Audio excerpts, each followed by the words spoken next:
my question is, just so we can be clear, is quite simply, what is enlightenment? What does it mean? What do you mean by this term? Yeah, it's really a good question because when people use terms like enlightenment or God, or you really have no idea what they're referring to unless they define it. So enlightenment, well, we're in the age where they've never been able to study enlightenment because not many people were enlightened, or you couldn't find a lot of them. But it ends up now we have enough research and have studied enough people that we now know that there's different types of enlightenment. Let's say there's 4 different types, and each type has benefits and drawbacks. I would say I'm in the most basic, earliest stages. And what that feels like is that there's just a constant peace and ease in life, that things don't rattle me, and I certainly don't get depressed or things like that. That in this moment, I just feel a deep peace. Hmm. Other forms of enlightenment are more geared towards intense feelings of love all the time. And there's other forms of enlightenment that are such deep peace that you don't really feel like a human, you just feel like a presence. And those people are often teachers, but they're not able to do that much in the world.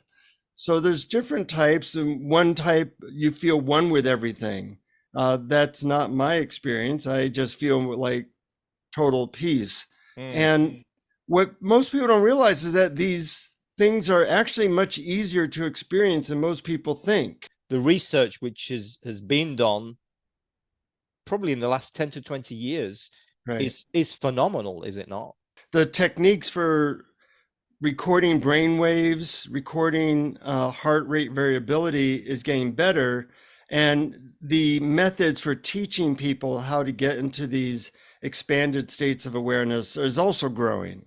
So, some Joe Dispenza, heart math people, there's also other organizations that are learning, oh, this new stuff really works really well. We should get it out there to more people.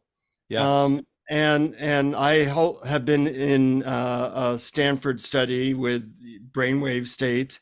And what they find is that certain techniques work not just like 10% better than others, but maybe 10,000% better. Yes. Just like your smartphone works 10,000% better than pencil and paper doing a calculator. It's not like it's a competition. Yes. This progress is phenomenal, and yeah, it's like exponential, what's been happening, because thanks to the technology, it seems, which is helping people understand in part just how powerful some of this stuff the ancients knew about, going back thousands of years. These techniques have been used. Yeah, the other thing they learn is that different things work for different people. Like say in the Christian tradition, prayer might be the main technique people use. Well, prayer works really, really well for 10% of people. Those people should continue with prayer. The other 90%, it doesn't really affect their brain waves. It doesn't affect how good they feel. So Is that different people science you're need quoting different there, methods. Jonathan? Is that science you're Yeah, talking, some yeah, study? Yeah. right. 10%. Right. Yeah.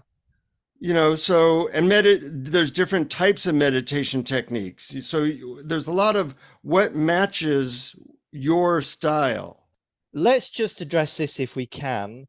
Is Let's try and make this relevant to people that are really sick, right? And Hmm. it might be depression, it might be EMF sensitivity, it might be chronic fatigue, whatever it is. But yeah, so if you can maybe lay that out as you see it, talking to those people, why would we choose enlightenment as opposed to watching your favorite TV show? Well, one of the reasons would be when you start to enter into these higher states, higher vibrations, it has a lot of effects. One, your life tends to go better because you're more like aligned with the universe. a lot of times people's health improves as well because you are like tapping into an internal energy system.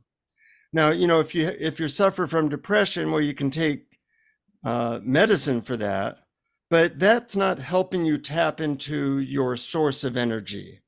So part of enlightenment is tapping into a deeper source. You could call it higher power, you could call it chi, you could call it your heaven within. But from there, not only are you doing yourself good, but when people feel good, they tend to do better in the world. So there's so many benefits from doing this work.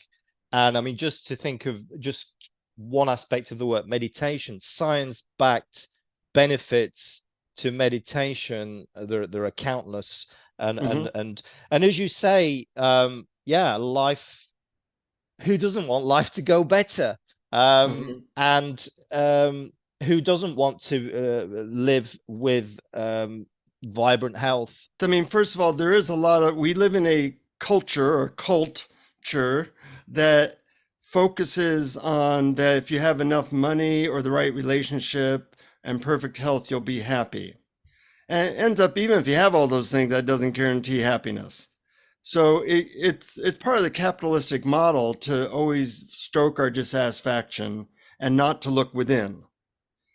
Well, and in truth, the ways people tried to find inner peace the last 1,000 years really were not very effective. Let me give you an example of one technique that you may have heard of called the Sedona method. Yeah. It's a method of stress reduction. And he lived for 45 more years. That's the advantage of tapping into an energy that is deep. Make a list of everybody you've ever loved. Spend a minute focusing on what you loved about them. Within 30 minutes, you're going to feel overwhelmed with love. Well, what's more powerful in the universe than the feeling of being bathed in love? What's better for your health than being bathed in love? In fact, I know you're into EMF and such like that. Part of, I used to be very sensitive to EMF. Not anymore. I don't know exactly why, but I think when you put an energy field around you and you feel full of energy and full of love, that it is protective in some ways. Absolutely. So it has a lot of effects when you can tap into some of these states of peace and love that really are not that far away. People think that, you got to meditate for 40 years. I don't agree with that. There's a lot of power in that mind if it's used in the right intentional way with the right technique. Yes. So we're always coming back to that, aren't we? It's the mind. It's like whichever way we look at this, if we're not able to harness the power of the mind, then we're going to struggle with this. Hence why we do need to be careful in this world with EMFs, because we know with the science that EMFs can damage the functioning of the brain, can damage our DNA, can damage our neurons, can damage our cell membranes throughout our body, not just through our brain, not in our brain. So that is an important reason, a growingly important reason, to be careful around these man-made electromagnetic field exposures, cell phones, Wi-Fi, smart, this, that, and the other, etc.